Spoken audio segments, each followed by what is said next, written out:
Yabavuddeko Mpuuga yavaayo n'akakasa nga bw'agenda okuleeta ekiteeso ku nnongoosereza mu mateeka ag'akalulu. Era yakuba press conference namba n'ayogera byeyogera, emboozi nagikuwako wano ku Uganda at large, mwenna mwabiwulira. Kakati munnange, ennongoosereza zino eza Mpuuga ez'akalulu, waliwo MP owa Butambala gwe tumanyi obulungi Muwanga Kivumbi, ono yavuddeyo n'alabula. Yalabudde bannayuganda okwegendereza ennyo abantu abatandise okutembeeya ebibuuzi nga bwe baagala okuleeta ennongoosereza mu mateeka g'ebyokulonda. Ono wadde nga munnange teyayogedde linnya ery'abantu abo, wabula Commissioner wa Parliament era omubaka owa Nyendo Mukungwe Mathias Mpuuga Nsamba yalangirira dda nga bw'ateekateeka okubaako ennongoosereza mu mateeka g'ebyokulonda z'aleeta nga akalulu ka 2026 tekanabeera nga kakubibwa. Teweerabira Haji Haruna omusomi w'edduwa gw'alina ebizibu mu maka, alina okusoboozebwa ku mulimu oba atalina mulimu, oba alina okusomoozebwa mu mbeera yonna ey'obulamu. Kubira Haji Haruna omusomi w'edduwa, ennamba ze bwe ziri awo, asangibwa ku luguudo oludda Ejjinja wali e Bulumagi. Ate ggwe munnange ayagala special hire, agali mu motoka airport taxi, oyagala tuuka mu budde ku airport, oyagala kufuna muntu mwesimbu ova bweru Bulaaya asobola okukulinda ku ssaawa yonna nga mutegeeraganye, akutwale yonna gye yali badde akutwala nga tewaliimu kweraliikirira kwonna. Kubira Mukisa ku 0740653 0740653. Munnange muno tuzeeyo ku MP wa Butambala Muwanga Kivumbi, kati alabula. Yalabudde kwabo bonna munnange abatembeeya ebibuuzi ebyokubira nti nno baagala bakole ennongoosereza mu mateeka ag'ebyokulonda. Muno mulimu okutondawo palamenti ey'okubiri etuulamu abasajja n'abakazi abeebuuzibwako ensonga mu ggwanga nga bava mu bitundu eby'enjawulo ebikola Uganda. Manyi bagamba divide and rule. Divide and rule. Bw'odividinga abantu kitegeeza nti mu bubondo bwabwe obwo kyangu nnyo okubeera nga obawadda enguzi yaabwe ne bagabana ne balya wano bo ne bakiyisa buyisa bwe batyo. Kakati era mulimu okukola etteeka erirungamya engeri pulezidenti abadde mu buyinza bwawaayo obuyinza nga alumiriza nti enteekateeka eno yali yagitandikako nga akyali mu ofiisi eyakulira oludda oluvuganya mu palamenti. Weebuuze yeebuuza ku ani? Alina gwe yeebuuzaako kubanga kitegeeza bibiri contrary ne ku kibiina ekyamutwala mu palamenti era bakyalimu. Abikola nga ye oba kati Kivumbi ategeezezza nti yenna ayagala okuleeta amateeka ag'ebyokulonda mu kiseera kino akolera Museveni. Akolera Museveni nga ayagala kumalamu bannayuganda ssuubi nti Museveni tasobola kuwangulwa mu kalulu. By the way, kasooka ate nveeyoko katono eyo ku nsonga y'okuwangulwa. Okimanyi mukutu gwaffe gwafuna obuzibu nti naye abasajja newankubadde bagezaako nnyo kye basobola okubeera nga omukutu guno bagusangulirako ddala era nga beeraliikirivu nti essaawa yonna bawangulwa. Kyemmanyi nti bawangulwa. Tunaatera ofuna omukisa omulala YouTube okubeera nga etuzzaako bulungi ku platform yaayo bulungi esobola okubeera nga omukutu gusobola okubeera nga gweyimirizaawo. Era nabadde mpisa akabbo mu bantu ba well wishers okusobola okubeera nga bwe neetegerera akaseera ako kuba kanaatera okutuuka nnaku ntono nnyo okuva kati. Then awo ate tutandike n'amaanyi buto okubanga era zino ze zimu ku mboozi ennoonyerezeeko obulungi naye nga ate era okufuna bwino ono okumukompayiringa nga bw'ali kitegeeza olina okuteekamu akasente. Naye kati ebibadde tebikyaliwo nnyo ku Uganda at large, mubadde era namwe mukiraba. Naye olw'ensonga eyo twagala tuddewo mu full swing nga tulina work ali well researched. Kale gwe wenna munnanga asobola akabbo kati katwale nga akabbo sobola okukasukirayo Uganda at large ekintu kyonna okusobola ate okuddamu n'abigeyininga stand ate ne tutandika buto okubeera nga bwino munnange nga bw'ati tumufuna nga musengeke bulungi kubanga ekyo kiyinza oba kikolebwa ate abantu baba balina obudde bwakyo nti gwenza okuba obimanyi ne tusobola ate bisengeka olumu nga bo bwe baali badde babisengeka oba ne babyongeramu naawe n'oyongeramu by'oyagala naye nga tebakuwadde ebirala eby'omunda ennyo. Kati abantu abo muganda wange tebabeerawo ku malusu. Kakati munnange Kivumbi ategeezezza nti abaagala okukola ennongoosereza mu paalamenti balina pulaani endala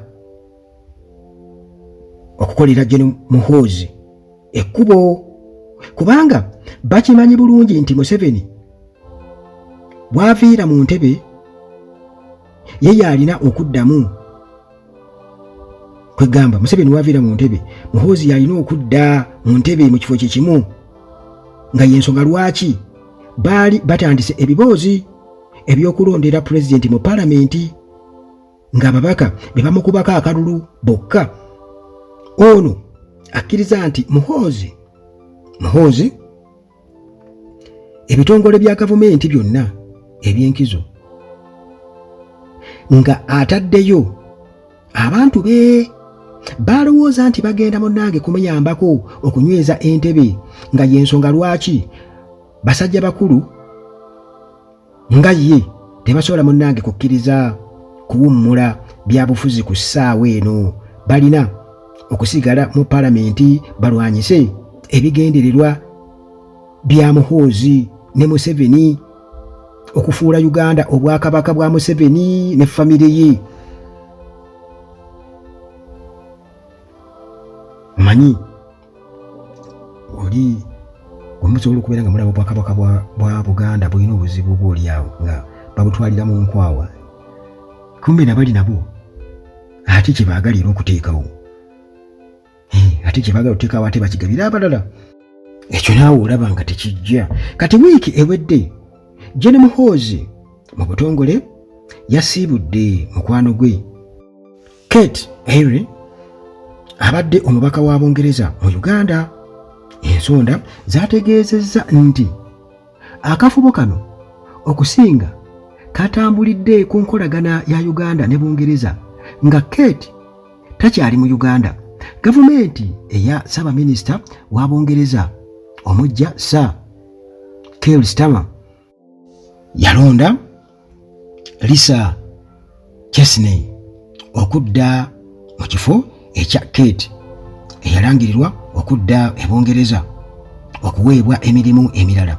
Ensonda zitegeezezza nti Kate yakozesezza omukisa guno okwanjulira Muhoozi Lieutenant Colonel Ash Wiseman nga ono yakulira obukesi n'ebyokwerinda ku kitebe ekya Bungereza mu Uganda nga yamusuubiza enkolagana ennungi. Muhoozi olwalondebwa ku buduumizi bwa UPDF ku ntandikwa y'omwaka guno ebikonge mu gavumenti eya Kabaka Charles ow'e Bungereza